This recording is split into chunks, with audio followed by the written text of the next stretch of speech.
Hidup Nisa, seorang ibu tunggal berusia 32 tahun, adalah perpaduan antara perjuangan dan cinta tanpa syarat. Ia tinggal bersama anaknya, Rafa, bocah berusia 5 tahun, yang selalu membawa senyum hangat meski hidup mereka jauh dari kata mudah. Setiap pagi, Nisa bangun sebelum matahari terbit, menyiapkan sarapan sederhana untuk Rafa, dan memastikan anak itu siap untuk pergi ke sekolah.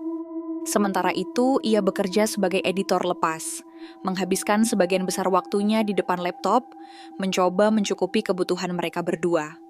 Apartemen mereka tidak besar, hanya terdiri dari satu kamar tidur, ruang tamu kecil, dapur mini, dan kamar mandi. Namun, Nisa selalu berusaha membuat tempat itu terasa nyaman bagi Rafa. Dinding-dindingnya dipenuhi gambar-gambar yang Rafa lukis di sekolah, serta beberapa foto kenangan keluarga mereka. Meski sebagian besar hanya memperlihatkan Nisa dan Rafa saja. Foto-foto suaminya, Ardi itu yang meninggal dalam kecelakaan 5 tahun lalu, tersimpan rapi di kotak kayu di sudut lemari. Nisa jarang membukanya, karena setiap kali melihat wajah Ardi, ia merasakan campuran antara kerinduan dan kesedihan yang mendalam. Namun belakangan ini, ada sesuatu yang mengganggu ketenangan rumah tangga kecil mereka. Rafa, yang biasanya ceria dan penuh energi, tiba-tiba menjadi murung. Awalnya Nisa mengira itu hanya karena Rafa lelah setelah seharian bermain atau belajar di sekolah. Tapi kemudian, ia mulai memperhatikan pola aneh dalam perilaku anaknya. Setiap kali mereka melewati cermin besar di ruang tamu, Rafa selalu berhenti sejenak. Matanya terpaku pada bayangannya sendiri, dan tak lama kemudian ia mulai menangis. Suaranya pelan namun penuh ketakutan, seolah-olah ada sesuatu yang hanya bisa ia lihat. Nisa mencoba bertanya, "Kenapa sayang? Ada apa?" Tapi jawaban Rafa selalu sama. "Dia ada di sana, Ma. Dia nggak mau pergi." Nisa mencoba menenangkan Rafa dengan mengatakan bahwa tidak ada siapa-siapa di cermin, hanya bayangannya sendiri. Namun dalam hati ia merasa ada sesuatu yang tidak beres. Tangisan Rafa semakin sering terjadi, dan Nisa mulai merasakan firasat buruk yang sulit dijelaskan. Apakah ini hanya imajinasi anak-anak? Atau ada sesuatu yang lebih dalam, sesuatu yang tidak bisa ia pahami? Di malam hari, setelah Rafa tertidur, Nisa duduk di depan laptopnya, mencoba fokus pada pekerjaan. Tapi pikirannya terus kembali ke cermin besar di ruang tamu. Cermin itu sudah ada di apartemen sejak ia pindah 2 tahun lalu. Nisa sempat ingin membuangnya karena merasa tidak cocok dengan dekorasi. Tapi ia urungkan niat itu karena harganya mahal. Sekarang ia mulai merasa bahwa ada sesuatu yang aneh dengan benda itu. Entah kenapa, setiap kali ia melihatnya, ia merasakan dingin yang menusuk, meskipun suhu di apartemen tetap normal. Malam itu, saat semua lampu dimatikan, Nisa duduk di tepi ranjangnya, memandangi pintu kamar yang sedikit ingin terbuka. Di balik kegelapan, ia bisa melihat siluet cermin besar di ruang tamu. Untuk pertama kalinya, ia merasa bahwa cermin itu seperti sedang mengamati balik. Hari-hari berikutnya tidak membawa perubahan apapun. Bahkan keanehan di sekitar cermin semakin intens. Nisa mencoba mengabaikan firasat buruknya dengan sibuk bekerja dan menjaga Rafa agar tetap tenang. Namun ia tidak bisa menyangkal bahwa ada sesuatu yang salah dengan anaknya. Suatu sore, setelah pulang dari sekolah, Rafa duduk diam di sofa ruang tamu. Matanya terpaku pada cermin besar yang berdiri tegak di sudut ruangan. Nisa, yang sedang menyiapkan camilan di dapur, mendengar suara isakan pelan. Ia bergegas ke ruang tamu dan melihat Rafa menangis lagi. Kali ini lebih keras daripada sebelumnya. "Rafa, sayang, kenapa kamu menangis?" tanya Nisa lembut, berlutut di depan anaknya. Rafa mengangkat wajahnya, matanya berkaca-kaca. "Dia nggak mau pergi, Mak. Dia bilang aku harus ikut dia," ucapnya dengan suara gemetar. Nisa merasa bulu kuduknya berdiri. "Siapa sayang? Siapa yang kamu lihat?" Rafa hanya menunjuk ke arah cermin, lalu menundukkan kepala, menangis lebih keras. Nisa menatap cermin itu dengan hati-hati. Bayangan mereka berdua tampak normal, tidak ada yang aneh. Tapi entah kenapa ia merasa ada sesuatu yang tidak terlihat namun hadir di balik kaca itu. "Rafa, tidak ada siapa-siapa di sana, sayang. Hanya bayangan kita," kata Nisa, mencoba meyakinkan anaknya. Namun dalam hati ia merasa cemas. Apakah ini hanya imajinasi anak-anak? Ataukah ada sesuatu yang lebih serius? Malam itu, setelah Rafa tertidur, Nisa memutuskan untuk menyelidiki cermin itu. Ia mengambil senter kecil dari laci dapur dan mendekati cermin. Cahaya senter memantul di permukaan kaca, membuat bayangannya sendiri terlihat lebih jelas. Tapi saat ia menyentuh bingkai kayu ukiran cermin itu, ia merasakan dingin yang menusuk, seolah-olah benda itu bukan sekadar cermin biasa. Di bagian belakang cermin, Nisa menemukan sesuatu yang membuatnya bergidik. Ada tulisan kecil yang hampir tak terlihat, tertulis dengan huruf-huruf pudar, "Jangan biarkan dia melihatmu." Nisa mundur selangkah, napasnya tercekat. Apa maksudnya? Siapa yang dimaksud dengan dia? Ia mencoba menenangkan diri, berpikir mungkin tulisan itu hanya lelucon orang yang membuat cermin ini. Tapi rasa penasarannya semakin besar. Ia memutuskan untuk mencari tahu lebih lanjut tentang cermin itu keesokan harinya. Keesokan paginya, Nisa bangun lebih awal dan membuka laptopnya. Ia mencoba mencari informasi tentang cermin tua itu secara online. Setelah beberapa jam berselancar di internet, ia menemukan forum diskusi tentang benda-benda antik yang dikaitkan dengan hal-hal supernatural. Salah satu postingan menarik perhatiannya. Seorang pengguna forum bernama @antiquelovers menulis tentang cermin-cermin tua yang diyakini sebagai portal bagi makhluk lain. Menurutnya, cermin seperti itu sering digunakan dalam ritual-ritual kuno untuk memanggil atau mengusir roh. Pengguna itu juga memberikan peringatan. Jika Anda menemukan cermin dengan tulisan aneh atau memiliki energi negatif, sebaiknya jangan menyimpannya di rumah.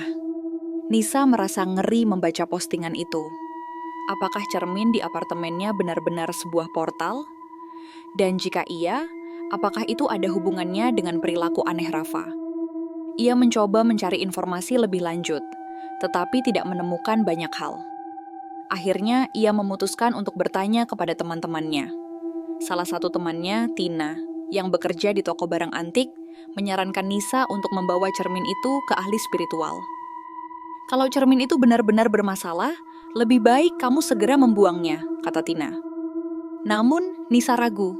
Ia tidak ingin gegabah membuang cermin itu tanpa tahu pasti apa yang terjadi. Selain itu, ia khawatir jika cermin itu benar-benar berbahaya, membuangnya sembarangan bisa membahayakan orang lain.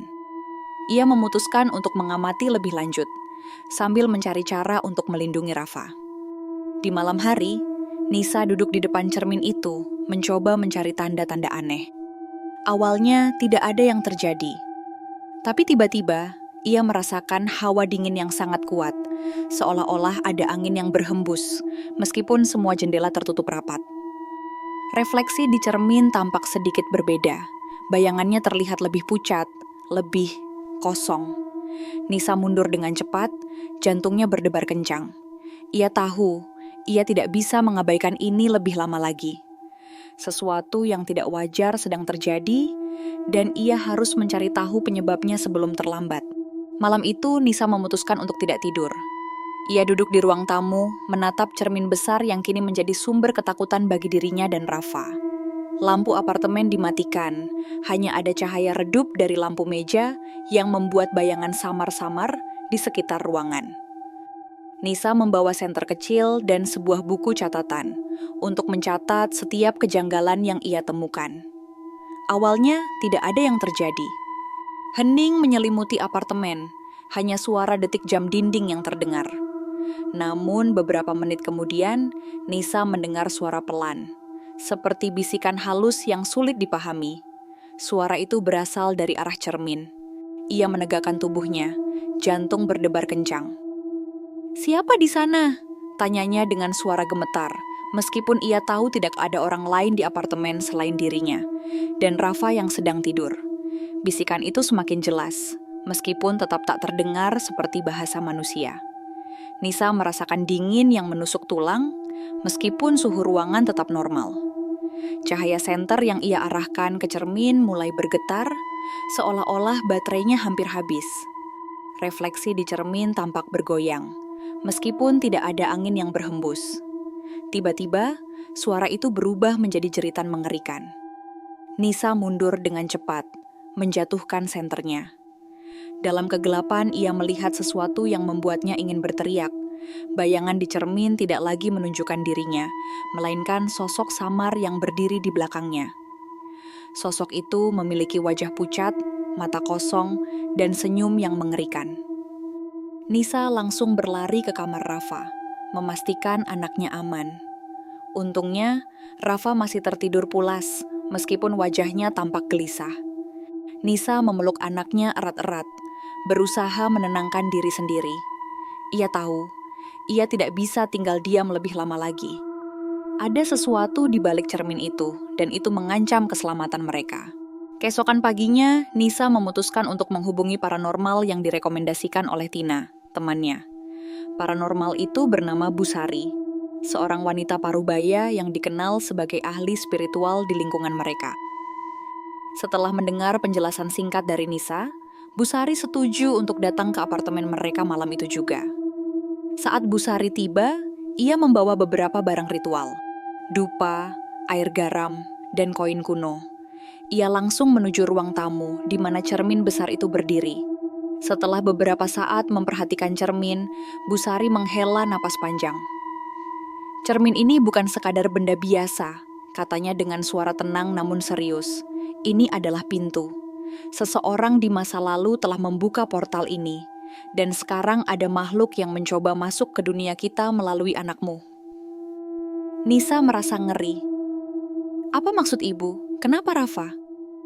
Busari menjelaskan bahwa anak-anak kecil seperti Rafa memiliki energi spiritual yang kuat, sehingga lebih rentan dimanfaatkan oleh makhluk-makhluk gaib. Mereka mencoba menggunakan Rafa sebagai medium untuk sepenuhnya masuk ke dunia ini, tambahnya. Busari memberikan dua pilihan kepada Nisa. Membuang cermin itu ke tempat yang jauh, seperti sungai atau hutan, agar pintu itu tertutup secara alami. Melakukan ritual penutupan permanen, yang membutuhkan pengorbanan, yaitu kenangan pribadi yang paling berharga milik Nisa. Nisa terdiam. Ia tahu apa yang dimaksud dengan kenangan pribadi yang paling berharga. Itu adalah kotak kayu berisi foto-foto terakhirnya bersama Ardi, suaminya yang telah meninggal. Kotak itu adalah satu-satunya cara ia bisa merasakan kehadiran Ardi dalam hidupnya. Bagaimana mungkin ia harus melepaskannya? Namun melihat kondisi Rafa yang semakin terganggu, Nisa tahu ia tidak punya banyak pilihan. Ia harus melindungi anaknya, apapun risikonya. Setelah mendengar penjelasan Busari, Nisa merasa bimbang. Ia tahu bahwa ritual penutupan permanen adalah satu-satunya cara untuk memastikan Rafa aman. Namun, melepaskan kotak kenangan bersama Ardi terasa seperti kehilangan suaminya untuk kedua kalinya. Malam itu, setelah Rafa tertidur, Nisa duduk di depan kotak kayu tua yang tersimpan di sudut lemari. Ia membuka kotak itu perlahan, mengeluarkan foto-foto yang sudah pudar karena waktu. Ada foto mereka berdua saat menikah, saat liburan ke pantai, dan saat Ardi menggendong Rafa yang masih bayi. Setiap foto membawa kembali kenangan manis sekaligus menyakitkan. Nisa menangis dalam diam. Ardi, aku tidak tahu apa yang harus kulakukan, gumamnya pelan. Ia merasa Ardi ada di sana, mendengarkannya meskipun ia tahu itu hanya ilusi. Akhirnya, dengan hati berat, Nisa memutuskan untuk melanjutkan ritual. Ia tahu ini demi Rafa. Keesokan paginya, ia memberitahu Busari tentang keputusannya. Busari datang kembali ke apartemen mereka, membawa barang-barang ritual tambahan. Lilin hitam, garam kasar, dan sebuah mantra kuno yang ditulis di selembar kertas kuning. "Kamu yakin?" tanya Busari, menatap Nisa dengan penuh empati. Nisa mengangguk, meskipun air mata masih membasahi pipinya. "Aku harus melakukannya." Busari memulai ritual. Ia menyalakan lilin hitam di sekeliling cermin, lalu menaburkan garam kasar di atas permukaan kaca. Nisa diminta untuk meletakkan kotak kenangan di depan cermin, lalu membacakan mantra yang telah disiapkan. Saat Nisa mulai membacakan mantra, udara di ruangan itu berubah dingin secara drastis. Lilin-lilin mulai berkedip-kedip, dan cermin itu tampak bergetar. Tiba-tiba, suara jeritan mengerikan terdengar dari balik cermin, disertai dengan gambar-gambar aneh yang muncul di permukaan kaca. Wajah-wajah yang menyeramkan, tangan-tangan yang mencoba meraih keluar. Nisa gemetar hebat, tetapi ia terus membacakan mantra hingga akhir. Saat mantra selesai, kotak kenangan itu tiba-tiba terbakar dengan sendirinya, menghanguskan semua foto di dalamnya. Api itu padam begitu saja, meninggalkan abu-abu tipis di lantai. Ruang tamu kembali tenang, dan cermin itu tampak normal kembali. Namun, Nisa merasa kosong. Ia telah kehilangan satu-satunya cara untuk merasakan kehadiran Ardi dalam hidupnya. Beberapa hari setelah ritual, keadaan di apartemen tampak lebih tenang. Rafa tidak lagi menangis tanpa alasan, dan ia kembali bermain seperti biasa. Nisa merasa lega, meskipun rasa kehilangan masih menghantuinya. Namun ketenangan itu tidak bertahan lama. Suatu malam saat Nisa sedang bekerja di depan laptop, ia mendengar suara pelan dari ruang tamu. Awalnya ia mengira itu hanya angin, tapi suara itu semakin jelas, seperti bisikan halus yang ia dengar sebelum ritual. Ia berdiri perlahan, berjalan menuju ruang tamu. Cermin besar itu tampak normal, tapi ada sesuatu yang aneh. Refleksi di cermin tidak lagi menunjukkan ruangan yang sama. Sebaliknya, ia melihat gambaran sebuah ruangan gelap dengan dinding berlumuran darah. Di tengah ruangan itu ada sosok kecil yang duduk di lantai, Rafa. Nisa berteriak keras, langsung berlari ke kamar Rafa. Untungnya anak itu masih tidur nyenyak di tempat tidurnya. Nisa memeluknya erat, berusaha menenangkan diri sendiri. Keesokan paginya, Nisa memutuskan untuk menghubungi Bu Sari lagi.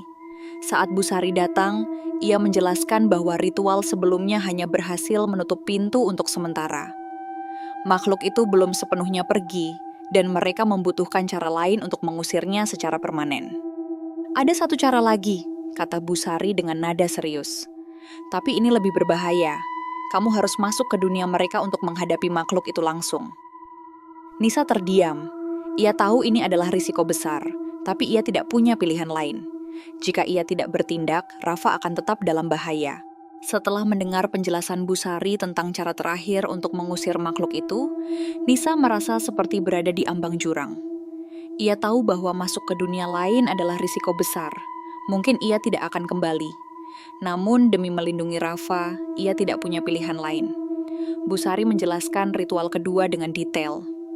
Kamu harus menggunakan cermin itu sebagai pintu, gitu, katanya. Tapi ingat, kamu hanya punya waktu singkat di sana. Jika terlalu lama, kamu bisa terjebak selamanya. Nisa menyiapkan diri sebaik mungkin. Ia memastikan Rafa aman di rumah tetangga yang dipercaya, lalu kembali ke apartemen untuk memulai ritual. Bu Sari membantu menyalakan lilin-lilin hitam di sekeliling cermin, lalu menaburkan garam kasar di atas permukaan kaca. Nisa diminta untuk memegang sebuah koin kuno yang telah diberkati, sebagai pelindung saat ia berada di dunia lain. Jangan biarkan mereka memanipulasi pikiranmu, pesan Bu Sari. Fokus pada tujuanmu. Temukan makhluk itu dan hancurkan hubungan mereka dengan dunia ini. Dengan napas dalam-dalam, Nisa mulai membacakan mantra yang lebih panjang dan rumit daripada sebelumnya. Saat mantra selesai, cermin itu mulai bergetar hebat, permukaannya berubah menjadi gelombang cairan hitam. Tanpa ragu, Nisa melangkah maju, menyentuh permukaan cermin, dan merasakan tubuhnya seperti tertarik ke dalam. Ia membuka mata dan menemukan dirinya berada di dunia yang asing. Semuanya tampak redup, seperti gambar negatif dari dunia nyata. Udara terasa berat, dan suara-suara aneh bergema di sekitarnya. Di kejauhan, ia melihat sosok kecil yang mirip Rafa duduk di lantai, dikelilingi oleh bayangan-bayangan gelap. "Rafa!" panggil Nisa, berlari ke arah anak itu. Namun saat ia mendekat, sosok itu berbalik dan wajahnya bukan Rafa. Itu adalah makhluk dengan mata kosong dan senyum mengerikan, yang berbicara dengan suara yang sama seperti jeritan dari balik cermin. "Kamu datang juga, aku sudah menunggumu." Nisa gemetar, tapi ia tidak mundur. Ia mengeluarkan koin kuno yang diberikan Bu Sari dan mengarahkannya ke makhluk itu. "Lepaskan anakku," teriaknya dengan suara penuh tekad. Makhluk itu tertawa keras, suaranya bergema seperti ribuan jeritan. "Kamu tidak bisa menghentikanku, dia sudah milikku." Nisa tahu ia tidak punya banyak waktu.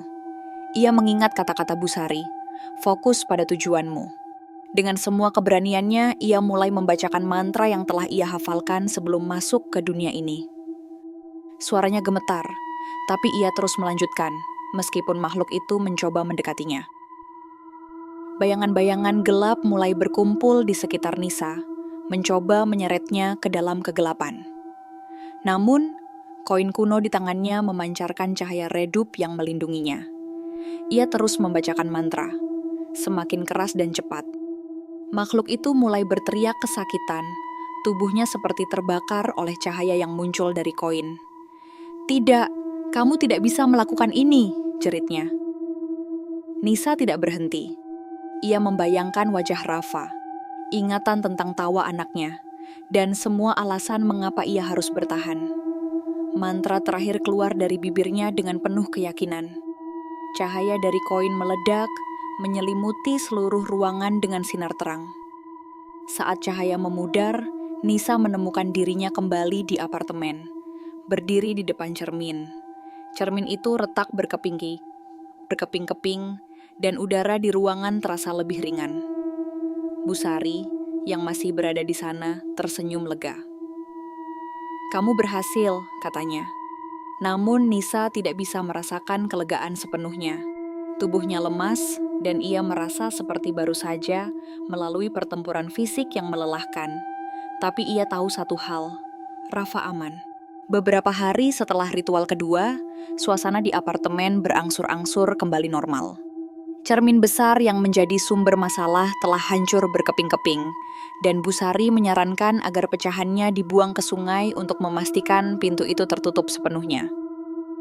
Nisa mengikuti saran itu, meskipun ia masih merasa sedikit cemas saat melemparkan pecahan terakhir ke air yang mengalir. Rafa tampak lebih ceria daripada sebelumnya. Ia kembali bermain seperti biasa, tanpa rasa takut atau tangisan misterius. Suatu pagi, saat sarapan, ia tiba-tiba berkata, "Mama, aku nggak takut lagi sama cermin." Nisa tersenyum, meskipun hatinya masih menyimpan luka mendalam. Ia tahu bahwa pengorbanan yang ia lakukan, kehilangan kotak kenangan bersama Ardi adalah harga yang harus dibayar demi keselamatan anaknya. Namun rasa kosong itu tetap ada, seperti lubang yang sulit diisi. Suatu sore, Nisa duduk di depan jendela apartemen, menatap langit senja yang perlahan berubah menjadi malam. Ia merasa ada sesuatu yang hilang, tapi juga ada sesuatu yang baru mulai tumbuh dalam dirinya. Ia membayangkan wajah Ardi, suaminya yang telah tiada, dan berbisik pelan, "Aku harap kamu bisa memahami apa yang kulakukan, Ardi. Aku hanya ingin melindungi Rafa." Tiba-tiba, angin lembut berhembus, membawa aroma bunga yang familiar, aroma favorit Ardi. Nisa menutup matanya, merasakan kehadiran suaminya untuk sesaat. Ia tidak tahu apakah itu hanya imajinasinya atau benar-benar pesan dari Ardi, tapi ia merasa lega. Mungkin kenangan tentang Ardi tidak benar-benar hilang. Mereka tetap hidup dalam hatinya, dalam setiap langkah yang ia ambil untuk melindungi Rafa. Malam itu, Nisa memutuskan untuk mulai menulis jurnal. Ia ingin merekam setiap momen baru bersama Rafa, menciptakan kenangan baru yang bisa mereka bagi bersama. Di halaman pertama jurnal itu, ia menulis, "Untuk Rafa, anakku tercinta, meski kita kehilangan banyak hal, kita masih memiliki satu sama lain, dan itu cukup." Beberapa minggu setelah peristiwa di dunia lain, kehidupan Nisa dan Rafa mulai kembali ke jalur normal. Nisa masih terkadang merasa rindu pada kenangan tentang Ardi, tetapi ia belajar untuk tidak lagi bergantung pada benda-benda fisik, seperti foto atau kotak kenangan. Ia menyadari bahwa kenangan sejati adalah apa yang ia rasakan di hati, cinta, tawa, dan momen-momen kecil yang mereka habiskan bersama. Suatu pagi, saat membuka jendela apartemen, Nisa melihat seekor kupu-kupu berwarna biru muda hinggap di ambang jendela. Ia tersenyum, mengingat bagaimana Ardi sering berkata bahwa kupu-kupu adalah simbol harapan dan transformasi. Mungkin ini cara dia mengirimkan pesan, gumamnya pelan. Nisa juga mulai lebih sering menghabiskan waktu di luar rumah bersama Rafa. Mereka pergi ke taman, mengunjungi museum anak-anak, dan bahkan mencoba kelas melukis bersama. Rafa tampak semakin bahagia, dan senyumnya yang ceria membuat Nisa merasa bahwa semua pengorbanan yang ia lakukan sepadan. Namun ada satu hal yang masih mengganggu pikirannya, mimpi-mimpi tentang dunia lain. Setiap malam, Nisa sesekali bermimpi tentang ruangan gelap itu, tentang makhluk dengan mata kosong yang mencoba menariknya kembali. Tapi mimpi-mimpi itu tidak lagi membuatnya takut. Ia tahu bahwa ia telah menutup pintu itu untuk selamanya, dan tidak ada yang bisa mengancam keluarganya lagi. Suatu hari, saat membersihkan lemari, Nisa menemukan sebuah buku tua yang diberikan Bu Sari sebagai hadiah setelah ritual kedua. Buku itu berisi kisah-kisah inspiratif tentang orang-orang yang berhasil melewati masa sulit dan menemukan kekuatan baru dalam diri mereka. Nisa membacanya dengan penuh perhatian, dan ia merasa semakin yakin bahwa ia mampu menghadapi tantangan apapun demi Rafa. Di halaman terakhir buku itu, ada kutipan yang membuatnya tersenyum. Kehilangan adalah bagian dari hidup, tapi cinta tidak pernah benar-benar hilang. Ia hanya berubah bentuk, menjadi kekuatan yang membantu kita melangkah maju. Nisa menutup buku itu, merasa lebih ringan dari sebelumnya. Ia tahu bahwa meskipun ia kehilangan banyak hal, ia masih memiliki cinta yang tak tergantikan. Cinta untuk Rafa, dan kenangan tentang Ardi yang akan selalu hidup dalam hatinya. Cerita ditutup dengan adegan Nisa dan Rafa di taman kota. Matahari bersinar cerah, dan angin sepoi-sepoi membawa aroma segar dedaunan. Rafa berlarian di antara pepohonan, tertawa riang sambil mengejar kupu-kupu biru muda yang tampak familiar bagi Nisa. Nisa duduk di bangku taman, memperhatikan anaknya dengan senyum lembut. Ia merasa damai untuk pertama kalinya dalam berbulan-bulan. Saat itulah ia melihat genangan air kecil di dekat kakinya. Refleksi mereka berdua terlihat jelas di permukaan genangan itu. Nisa dan Rafa tersenyum bersama. Untuk pertama kalinya, Nisa tidak merasa takut melihat refleksi. Ia menyadari bahwa cermin bukanlah ancaman jika kita tidak membiarkan ketakutan menguasai pikiran kita. Cermin hanyalah alat, dan apa yang kita lihat di dalamnya adalah cerminan dari hati kita sendiri. Saat Rafa berlari kembali ke arahnya, Nisa membuka pelukan lebar-lebar. "Ayo pulang, sayang," katanya lembut. "Mama mau bikin coklat panas." Rafa tertawa gembira, menggenggam tangan ibunya erat-erat. Saat mereka berjalan pulang, Nisa merasa bahwa hidup mereka mungkin tidak sempurna, tapi cukup untuk membuat mereka bahagia. Pesan moral cerita ini adalah bahwa kenangan adalah bagian dari kita, tapi kita tidak boleh membiarkannya menghalangi langkah maju. Cinta adalah kekuatan terbesar yang bisa membantu kita melewati masa sulit.